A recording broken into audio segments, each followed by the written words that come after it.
যে ওরা কয়টা মাধ্যম দিয়ে ভণ্ডামি চড়াবে। 100টা টিভি চ্যানেল দিয়ে ভণ্ডামি চড়াবে, 200টা পত্রিকা দিয়ে চড়াবে, 300টা চ্যানেল দিয়ে চড়াবে, 500টা ভার্সিটি দিয়ে ছড়াবে, 500টা অনুষ্ঠান দিয়ে ছড়াবে।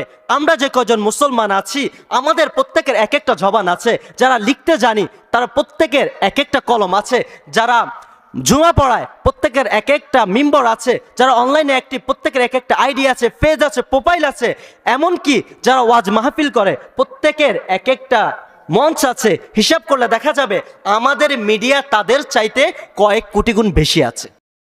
আমরা হক আদর্শ তাদের চাইতে কোটি গুণ বেশি ছড়িয়ে দেব ইনশাআল্লাহ।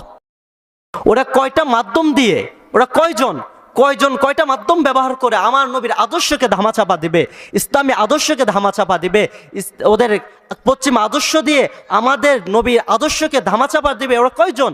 5 জন, 10 জন, 100 জন, 200 জন। আমরা যে কয়জন মুসলমান আছি আমরা আমাদের নবীর শান, নবীর মান, নবীর ইজ্জত, নবীর ফজিলত, নবীর আদর্শ, নবীর সুন্নাত, নবীর শরীয়ত এত বেশি মানুষ ছড়িয়ে দিব যে আমাদের ছড়ানোর ভিড়ে ওদের কথা পাত্তাই পাবে না, কানেই যাবে না ইনশাআল্লাহ। তো মূল কথা হচ্ছে মডার্নিজমের স্থান দিবেন না। মডার্নিজম যেভাবে হোক এই মডার্নিজমকে রুখে দিবেন। ইসলামের মধ্যে কোনো নতুনত্ব নাই, ইসলাম যা আছে তাই থাকবে। সব মোকাবেলা তরবারি দিয়ে হয় না, সব মোকাবেলা অস্ত্র দিয়ে হয় না, কিছু কিছু মোকাবেলা করতে হয় একই তরিকায়। এই জন্য আল্লাহর নবী হযরত হাসান রাদিয়াল্লাহু তাআলা আনহুকে একটা মিম্বার দিয়েছিলেন, বলছেন হাসান ওরা আমাকে কবিতা দিয়ে গালি দেয়, তুমিও তাদেরকে কবিতা দিয়ে জবাব দিয়ে দাও, ভয় পেও না। ফা ইন্না জিবরিল মাআক, হযরত জিবরিল আমিন তোমার সাহায্যে নিয়োজিত আছে, তোমার সাথে আছেন, 24 ঘন্টা তোমার সাহায্য করবে, তুমি ভয় পেও না, চিন্তা করো না।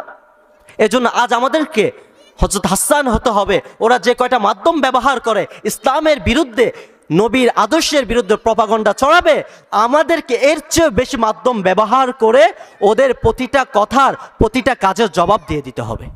পারবেন তো ইনশাআল্লাহ?